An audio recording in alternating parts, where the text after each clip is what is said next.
नमस्कार। Economics Awadh classes YouTube channel पर आपका स्वागत है। पूर्ण प्रतियोगिता के अंतर्गत आज की इस क्लास में हम लोग पूर्ण प्रतियोगिता में कीमत उत्पादन निर्धारण अर्थात फर्म के संतुलन के बारे में चर्चा करेंगे। पहली क्लास में पूर्ण प्रतियोगिता के अंतर्गत हम लोगों ने पूर्ण प्रतियोगिता की परिभाषा एवं पूर्ण प्रतियोगिता की क्या क्या विशेषताएं हैं इसके बारे में जाना था। आज की इस क्लास में परफेक्ट कंपटीशन मार्केट में कीमत उत्पादन निर्धारण अर्थात फर्म का संतुलन जानेंगे। अल्पकाल एवं दीर्घकाल में फर्म का संतुलन कैसे होता है। तो परफेक्ट कंपटीशन में फर्म के संतुलन अर्थात उत्पादन कीमत निर्धारण का अध्ययन जो है वह दो प्रकार से किया जा सकता है। एक तो अल्पकाल में फर्म का उत्पादन या संतुलन कैसे होता है या कीमत का निर्धारण कैसे होता है, और दीर्घकाल में क्या स्थिति होती है कीमत उत्पादन निर्धारण या फर्म के संतुलन की। तो परफेक्ट कंपटीशन में फर्म का संतुलन जो है वह दो प्रकार से अध्ययन किया जा सकता है। एक अल्पकाल होता है और दूसरा दीर्घकाल होता है। तो पहले हम लोग अल्पकाल में फर्म का संतुलन कैसे होता है इसके बारे में चर्चा कर लेंगे। तो अल्पकाल वह समयावधि होती है जिसमें उत्पत्ति के समस्त साधनों को परिवर्तित नहीं किया जा सकता है। मतलब उत्पादन के सभी साधनों को परिवर्तित नहीं किया जा सकता है। इसमें क्या होता है, उत्पादन के कुछ साधन स्थिर होते हैं तथा कुछ साधन को परिवर्तित किया जा सकता है अल्पकाल में। और अल्पकाल की समयावधि में केवल जो परिवर्तनशील साधन होते हैं जिसके अंतर्गत क्या रखा जाता है, इस परिवर्तनशील साधन के अंतर्गत श्रम, कच्चा माल आदि में परिवर्तन करके उत्पादन स्तर में कमी या वृद्धि की जा सकती है। अल्पकाल इतनी छोटी समयावधि होती है कि उद्योग में ना तो अतिरिक्त फर्में प्रवेश करने के लिए सोचती हैं और ना ही उद्योग में कार्य कर रही फर्में जो है उद्योग को छोड़ पाती हैं। तो अल्पकाल जो है वह समयावधि होती है जिसमें फर्म मांग के अनुसार उत्पादन मात्रा में परिवर्तन नहीं कर पाता है। मांग घटने या बढ़ने पर उसके अनुसार जो है उत्पादन मात्रा में अल्पकाल में फर्म जो है परिवर्तन नहीं कर पाती है। नए प्लांट की स्थापना नहीं की जा सकती क्योंकि समय कम होता है, और फर्म अपनी उत्पादन क्षमता में वृद्धि नहीं कर सकती है। उत्पादन लागतों में अंतर पाया जाता है अल्पकाल में।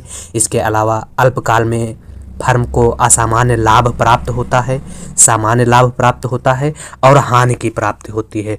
यह ध्यान रखने वाली बात है कि अल्पकाल में फर्म उत्पादन के दौरान तीन स्थितियों का सामना करती है। मतलब एक तो असामान्य लाभ प्राप्त होता है, दूसरा सामान्य लाभ प्राप्त होता है, और तीसरा जो है अल्पकाल में फर्म हानि की स्थिति में कार्य करती है।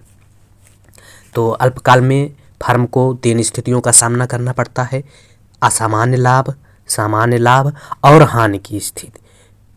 फर्म के प्रवेश तथा बहिर्गमन पर नियंत्रण होता है। समय इतना कम होता है इसलिए कोई भी फर्म प्रवेश करने से पहले सोचती है कि उद्योग में प्रवेश किया जाए या ना किया जाए। अब देखते हैं फर्म का जो असामान्य लाभ की स्थिति है वह कैसे प्राप्त होती है।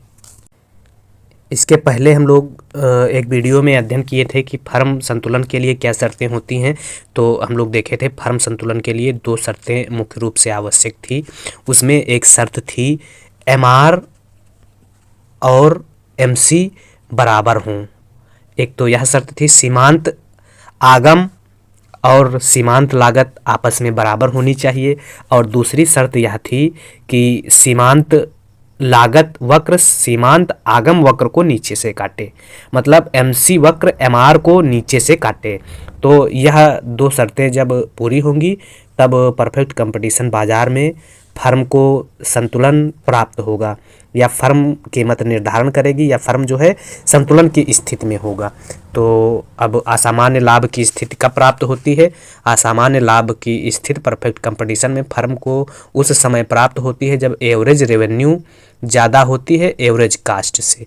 मतलब वस्तु की औसत लागत औसत आगम या औसत राजस्व कह सकते हैं ज़्यादा होती है, और औसत जो लागत होती है औसत लागत जो होती है वह कम होती है।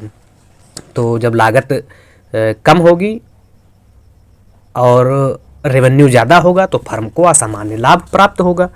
तो अब इस आरेख की सहायता से कैसे स्पष्ट किया जा सकता है कि फर्म को कैसे असामान्य लाभ प्राप्त होगा। ध्यान रखना है, जब AR ज़्यादा होगा, एवरेज रेवेन्यू ज़्यादा होगी और एवरेज कास्ट कम होगी, तब असामान्य लाभ की स्थिति प्राप्त होगी। तो आरेख में एक्स अक्ष पर उत्पादन मात्रा को लिया गया है और यह एक्स अक्ष के समांतर AR MR वक्र है। अब AR MR वक्र को या MR वक्र को MC यह E बिंदु पर काट रहा है। तो यह पहली शर्त जो हम अभी AR और MC बराबर होंगे, तो यह पहली शर्त जो E बिंदु पर क्या है, संतुलन में है। E पहली शर्त पूरी हो रही है। अब दूसरी शर्त को पूरी करने के लिए क्या करना है, AC निकालना है हमें, या नीचे से काट रहा है वह भी पूरी हो रहा है। दो शर्त पूरी हो रही है। AC मतलब MR MC बराबर है और MC जो है AC को AR को नीचे से काट रहा है। अब दूसरी शर्त है, हमें AC निकालना है। तो AC निकालने के लिए यह AC रेखा खींची गई है। तो AC रेखा T बिंदु पर, अब यह AC रेखा पर Q वस्तु का उत्पादन देख लेते हैं, उत्पादन है। और अब इस प्रकार से जैसे AR और MR, SAC SMC का आरेख स्पष्ट हुआ है, जिसमें X अक्ष पर उत्पादन मात्रा और Y अक्ष पर कीमत, लागत या आय को लिया गया है। जिसमें कीमत या लागत कितनी है प्रारंभ में, जहां पर OP1 T और Q यह वस्तु की लागत है और कीमत कितनी है, OPE और Q यह वस्तु की कीमत है। तो अब जब इसका अंतर करेंगे तो असामान्य लाभ प्राप्त हो जाएगा। क्यों असामान्य लाभ प्राप्त हो जाएगा, क्योंकि लागत ज़्यादा है, लागत कम है और कीमत ज़्यादा है। जब अंतर करेंगे तो P1 PET इसके बराबर जो है फर्म को असामान्य लाभ प्राप्त होगा। तो इस प्रकार से असामान्य लाभ प्राप्त होने के लिए दो शर्तें पूरी होना आवश्यक हैं, और दोनों शर्तें क्या हैं, MR MC बराबर होगा और तथा MC MR को नीचे से काटेगा। और लागत AC एवरेज कास्ट निकालने के लिए क्या करते हैं, यह एवरेज कास्ट बनाते हैं, तब हमें वस्तु की लागत पता चलती है। और वस्तु की लागत कितनी पता चल रही है, वह OP1 के बराबर पता चल रही है। तो इस प्रकार से असामान्य लाभ की स्थिति प्राप्त होगी, जिसमें AR ज़्यादा होगा AC से, तब असामान्य लाभ प्राप्त होगा। अब सामान्य लाभ कैसे प्राप्त होगा, तो सामान्य लाभ एवरेज रेवेन्यू बराबर एवरेज कास्ट, औसत राजस्व औसत लागत के जब बराबर होगा सामान्य लाभ प्राप्त होगा। अब सामान्य लाभ में फर्म का जो AR और MR है वह X अक्ष के समांतर होगा, तथा MR को MC नीचे से काटेगा।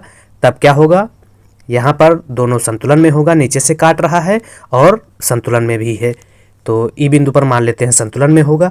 अब हम क्या निकालेंगे, AC एवरेज कास्ट वस्तु की लागत निकालने के लिए क्या करेंगे, SAC वक्र का निर्माण करेंगे। तो यह SAC वक्र हो जाएगा। तो यह सब जहाँ पर स्पर्श करेंगे, यह सब आज एक ही बिंदु पर स्पर्श कर रहे हैं, तो यहाँ पर क्या हो रहा है, वस्तु को, फर्म को सामान्य लाभ हो रहा है।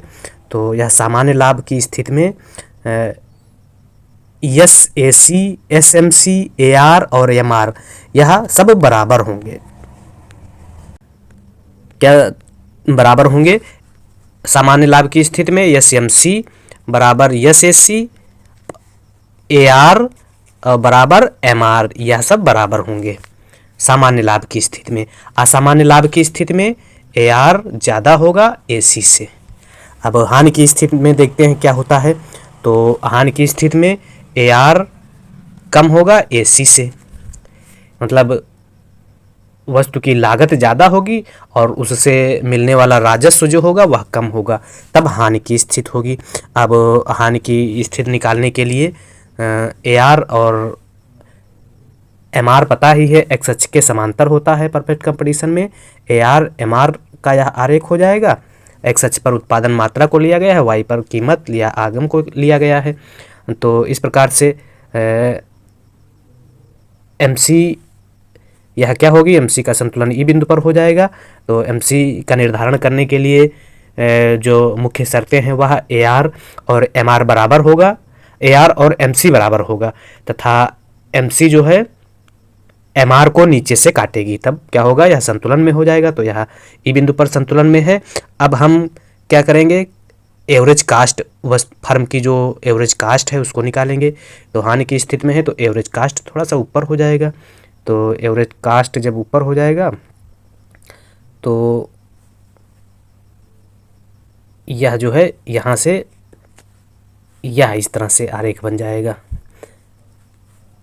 तो इसमें यह वस्तु की प्राइस हो जाएगी, एवरेज कास्ट, AC को ही P बोलते हैं तो प्राइस हो जाएगी, और यह P हो जाएगी, यह कीमत हो जाएगी या एवरेज कास्ट हो जाएगी। तो इस प्रकार से अब आरेख से क्या स्पष्ट हो रहा है कि वस्तु की लागत कितनी है, वस्तु की लागत जो है वह E बिंदु पर, जहाँ पर यह AC जो है एवरेज कास्ट लागत है, वो प्राइस नीचे है, नीचे इसके यह प्राइस AR और P बराबर होता है। तो यह प्राइस नीचे निर्धारित की जा रही है और वस्तु की कास्ट जो है ज़्यादा है। तो जब कास्ट वस्तु की लागत ज़्यादा है और प्राइस कम है तो फर्म को हानि का सामना करना पड़ता है। तो अब आरेख में देखते हैं फर्म की लागत क्या है या वस्तु की लागत क्या है। तो लागत OQE-P1 है, OQ-O, फिर से देखते हैं इसको, फर्म की जो लागत है तो लागत हो जाएगी OQE-P1, यह लागत हो जाएगी। और कीमत कितनी निर्धारित की गई है, तो लागत कहाँ पर निर्धारित हो रही है, जहाँ पर MC AC को न्यूनतम पर काटता है वहाँ पर लागत निर्धारित हो रही है। अब कीमत देखते हैं, कीमत क्या है, तो कीमत AR या P क्या है, तो AR या P जो है OQE-P,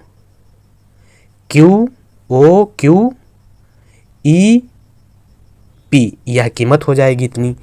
तो इसको घटाने पर जब हमें हानि होगी तो क्या होगा, इसमें हानि कैसे हो जाएगी, लागत ज़्यादा है और कीमत कम है तो हानि जो है यह इतनी हानि हो जाएगी।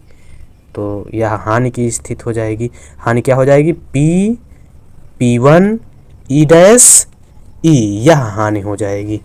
तो इस प्रकार से हम लोगों ने देखा कि परफेक्ट कंपटीशन में अल्पकाल में फर्म को कैसे असामान्य लाभ, सामान्य लाभ और हानि की स्थिति का सामना करना पड़ता है। फर्म को जो असामान्य लाभ प्राप्त होता है तो असामान्य लाभ की स्थिति में AR ज़्यादा होता है AC से, एवरेज रेवेन्यू ज़्यादा होता है एवरेज कास्ट से।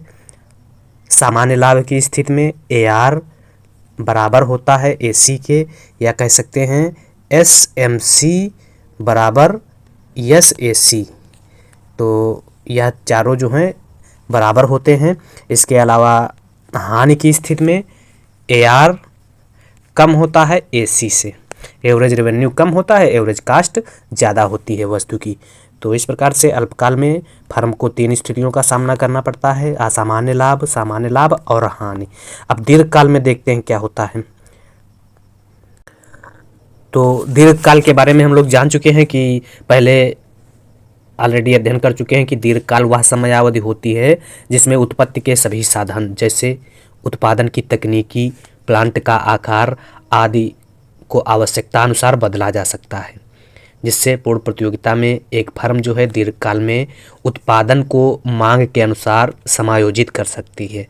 और दीर्घकाल जो समय है वह लंबी समयावधि होती है।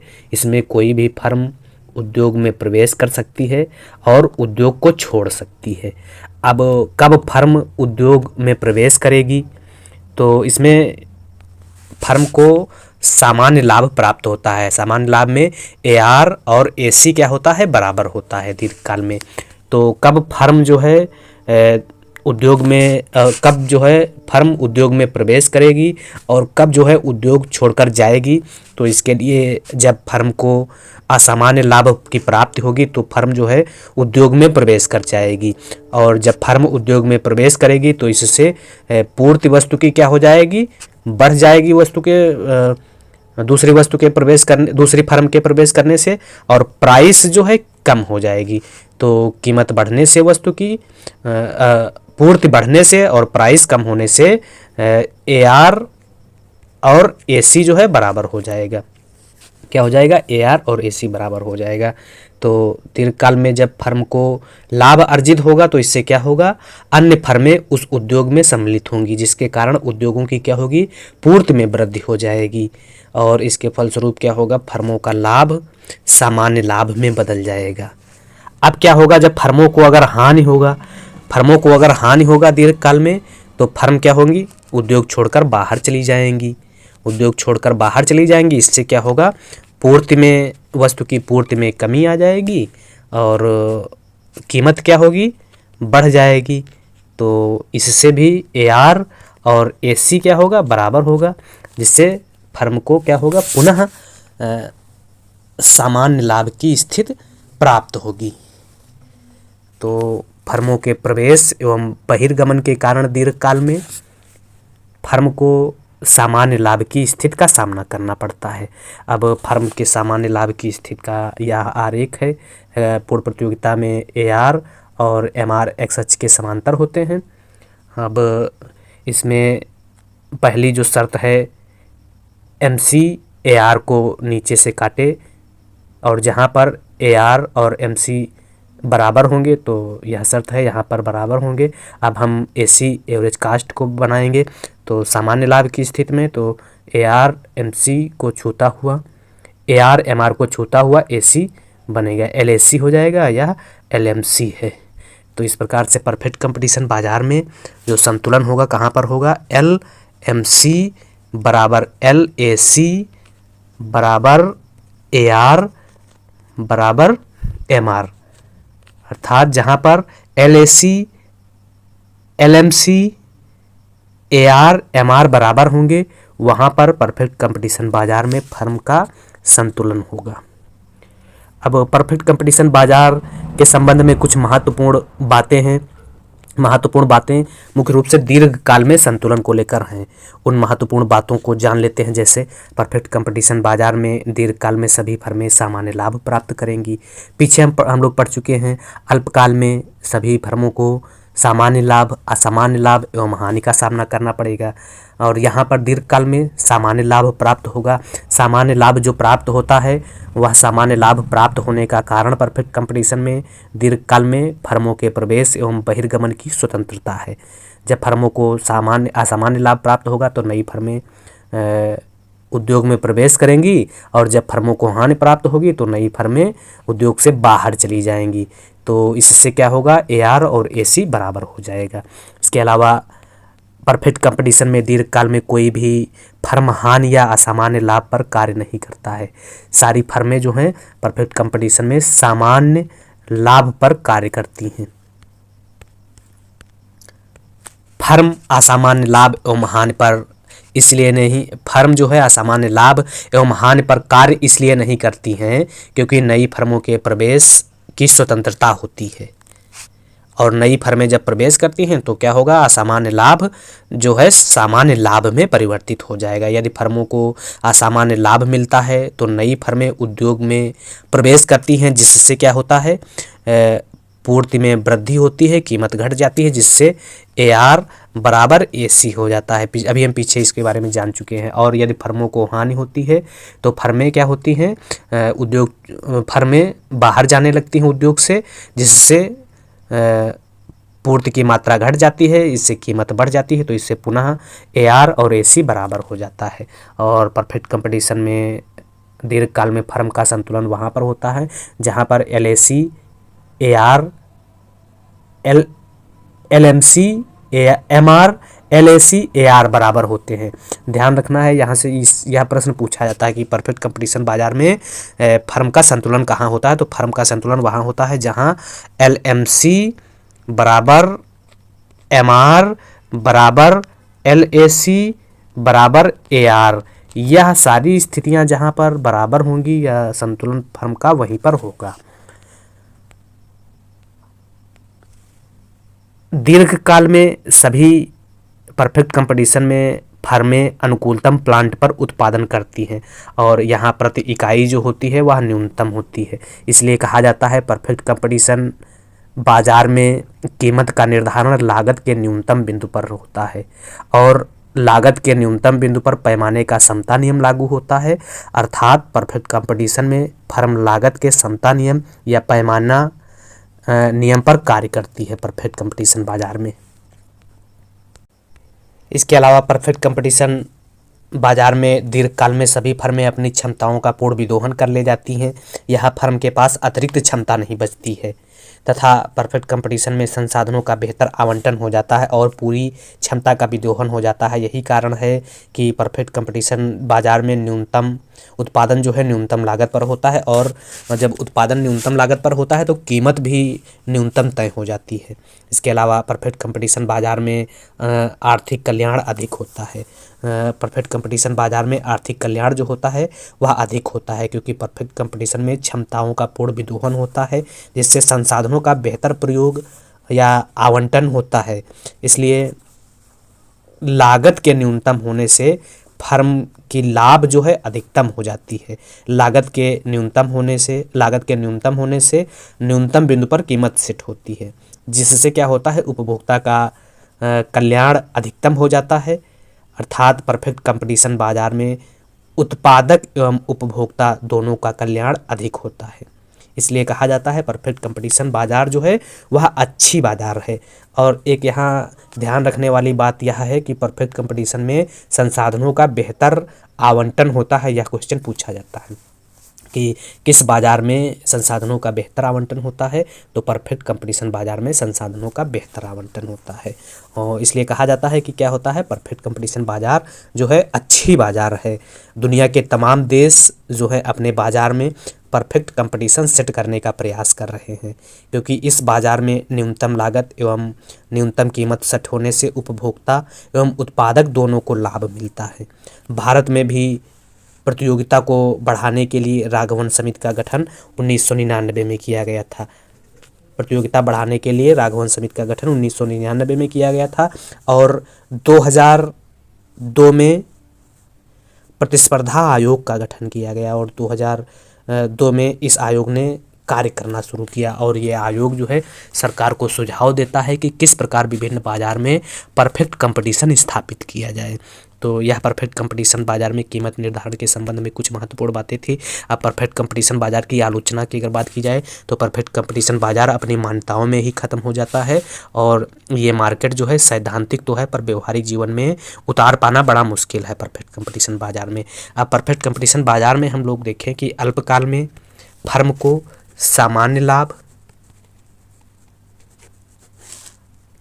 असामान्य लाभ और हानि का सामना करना पड़ता है और दीर्घकाल में सामान्य लाभ का सामना करना पड़ता है फर्म को। अब एक प्रश्न यह उठता है कि परफेक्ट कंपटीशन बाजार में अल्पकाल में फर्म जो है कब तक हानि पर उत्पादन करेगी, कब तक हानि पर फर्म जो है अल्पकाल में उत्पादन करेगी, यह प्रश्न एक दिमाग में उठता है। तो इसका आंसर हम लोग जानने का प्रयास करते हैं। तो क्या है परफेक्ट कंपटीशन? यह है अल्पकाल में परफेक्ट कंपटीशन में एक फर्म हानि पर कार्य करेगी। कब तक हानि पर कार्य करेगी? तो जब तक फर्म की AVC, average variable cost, firm जो है उत्पादन के संदर्भ में दो प्रकार की कास्ट लेती है, दो प्रकार की लागत लेती है जिसमें एक एवरेज वेरिएबल कास्ट होती है प्लस एवरेज फिक्स्ड कास्ट होती है। दो तरह की कास्ट या लागत जो है उत्पादन के संदर्भ में फर्म लेती है। तो इन दोनों के बारे में यहाँ चर्चा करेंगे और फर्म जो है उस समय तक हानि पर उत्पादन करेगी जब तक फर्म को एवीसी के बराबर, एवरेज वेरिएबल कास्ट के बराबर या इससे अधिक कीमत मिलती है, तब तक वह फर्म हानि पर कार्य करती रहेगी और इससे कम कीमत मिलने पर फर्म जो है उत्पादन बंद कर देगी। मतलब पी या एआर जब एवीसी के बराबर होगा तब तक फर्म जो है क्या करती रहेगी, हानि पर उत्पादन करती रहेगी। इससे कम कीमत मिलने पर फर्म उत्पादन बंद कर देगी, क्योंकि अल्पकाल में फर्म बाजार छोड़कर जा नहीं सकती है। वह इंतज़ार करती है कि भविष्य में कीमत बढ़ेगी तो उत्पादन करना फिर से चालू करेंगे और भविष्य में कीमत बढ़ाने का जो रोल है वह बाजार या उद्योग द्वारा तय किया जाता है। इस आरेख से दिखाया गया है, इस आरेख में, कि जब तक एवीसी के बराबर फर्म को कीमत मिलती रहेगी तब तक जो है फर्म उत्पादन करती रहेगी और एवीसी जो है X1 और E1 के बराबर है। OX1 उत्पादन करने पर लागत क्या हो रही है, OX1 जब उत्पादन होता है इतना, तो लागत जो होती है वह OC1 होती है और कीमत OP1 होती है। तो इस प्रकार से लागत OC1 हो जा रही है और कीमत जो है OP1 हो जा रही है, तो हानि P1C1 हो जा रही है। यह इतनी हानि है, P1C1 हानि है। तो यह हानि पर कार्य कर रही है फर्म। हानि पर कार्य कब तक करती रहेगी, जब तक एवीसी के बराबर जो है उसको कीमत मिलती रहेगी। अब यहाँ पर P बराबर एवीसी, यहाँ पर फर्म उत्पादन करती है, तो जब P बराबर एवीसी होता है, इस स्थिति में जब फर्म उत्पादन करती है तो इसे शटडाउन पॉइंट कहा जाता है। इससे थोड़ा सा नीचे P जाने पर जो है फर्म उत्पादन करना बंद कर देती है। इससे अगर थोड़ा सा नीचे कीमत जाती है तो फर्म क्या होती है, उत्पादन करना बंद कर देती है। अब अगर प्राइस ज़्यादा है एवीसी से तो फर्म हानि में उत्पादन करेगी, हानि में उत्पादन करेगी। अगर प्राइस ज़्यादा है और एवीसी, एवरेज वेरिएबल कास्ट, कम है तो फर्म हानि में उत्पादन करेगी। उत्पादन ना करने पर फर्म को कितनी हानि हो रही है, देखो, उत्पादन ना करने पर फर्म को हानि जो हो रही है वह हो रही है M1 N1 के बराबर हानि हो रही है। और मतलब यानी औसत स्थिर लागत के बराबर हानि सहन करना पड़ेगा। प्राइस अगर ज़्यादा है एवीसी से, तो अगर उत्पादन करती है फर्म तो फर्म OP1 कीमत प्राप्त कर लेगी। अगर उत्पादन कर रही है तो फर्म क्या है, OP1 कीमत प्राप्त कर लेगी और P1C1 के बराबर हानि वहन अर्जित कर लेगी। P1C1 के बराबर यह है, P1C1 के बराबर हानि अर्जित कर लेगी। अगर उत्पादन नो प्रोडक्शन पर हानि की स्थिति V1C1 है, जब उत्पादन नहीं कर रही है फर्म तो यह V1 और C1 के बराबर हानि हो रही है, और जब उत्पादन कर रही है तो P1 और C1 के बराबर हानि हो रही है। ऐसी स्थिति में फर्म क्या करेगी, उत्पादन करेगी, क्योंकि उत्पादन ना करने पर फर्म को हानि ज़्यादा हो रही है, उत्पादन करने पर फर्म को हानि कम हो रही है। तो ऐसी स्थिति में जब P ज़्यादा है एवीसी से तो कीमत एवीसी से ज़्यादा है, तो इस स्थिति में फर्म एवीसी प्राप्त करने के साथ साथ P1 AFC का हिस्सा निकाल देगी और उत्पादन जारी रखेगी। मतलब एवरेज फिक्स्ड कास्ट का हिस्सा जो है निकालती रहेगी। परफेक्ट कंपटीशन बाजार में फर्म, जब बाजार में फर्म प्रवेश करती है तो उत्पादन करती है, और उत्पादन दो चीज़ों के लिए करती है, एक तो लाभ अधिकतम करने के लिए, दूसरा हानि न्यूनतम करने के लिए। हानि न्यूनतम करने के लिए जो AFC की, एवरेज फिक्स्ड कास्ट की जो लागत है वह निकाल सकती है, अर्थात हानि न्यूनतम कर सकती है। तो कुल मिला के फर्म जो है उत्पादन कब तक करती रहेगी, हानि की स्थिति में 3 स्थितियां प्राप्त होती हैं। एक तो प्राइस जब ज़्यादा होता है एवीसी से, ऐसी स्थिति में फर्म हानि में उत्पादन करेगी, ना करने पर हानि ज़्यादा वहन करनी पड़ेगी। तो जब प्राइस ज़्यादा होता है एवीसी कम होती है तो ऐसी स्थिति में फर्म जो है हानि पर भी उत्पादन जारी रखेगी। हानि पर उत्पादन अगर नहीं जारी रखेगी तो फर्म का जो हानि का स्तर है वह बढ़ जाएगा। इसलिए हानि के स्तर को कम करने के लिए फर्म कीमत ज़्यादा होने पर एवीसी कम होने पर भी उत्पादन जारी रखती है। दूसरी जो स्थिति बन रही है वह स्थिति है परफेक्ट कंपटीशन में पी और एवीसी बराबर होती हैं तो फर्म उत्पादन करेगी। ऐसी स्थिति में अनुभव प्राप्त करने के लिए फर्म जो है उत्पादन करेगी, और जहाँ पर पी बराबर एवीसी के होता है वहाँ पर शट डाउन की स्थिति होती है। मतलब अगर इससे ज़रा सा भी नीचे की स्थिति गई, एवीसी ज़रा सा नीचे गई तो फर्म क्या होगी, उत्पादन करना बंद कर देगी। तो जहाँ पर पी एवीसी के बराबर होगी वहाँ पर शट डाउन की स्थिति होगी। इसके अलावा प्राइस अगर कम है, एवीसी ज़्यादा है, तो ऐसी स्थिति में भी फर्म हानि पर उत्पादन नहीं करेगी। तो उत्पादन कब बंद कर देगी फर्म, जब प्राइस बिल्कुल कम है, एवीसी ज़्यादा है, तब फर्म क्या करेगी, हानि पर उत्पादन नहीं करेगी। जब एवीसी ज़्यादा होगी और कीमत कम होगी, क्योंकि ऐसी स्थिति में उत्पादन करने पर फर्म को हानि होगी, हानि बहुत ज़्यादा हो जाएगी। तो तीन स्थितियां प्राप्त हो रही हैं। पी ज़्यादा होगा एवीसी से तो हानि कम करने के लिए फर्म उत्पादन करेगी। पी एवीसी के बराबर होगा तो अनुभव प्राप्त करने के लिए फर्म उत्पादन करेगी। जब पी एवीसी के बराबर होगा तो ऐसी स्थिति को शट डाउन पॉइंट कहा जाता है, और इससे नीचे एवीसी होने पर फर्म उत्पादन बंद कर देगी।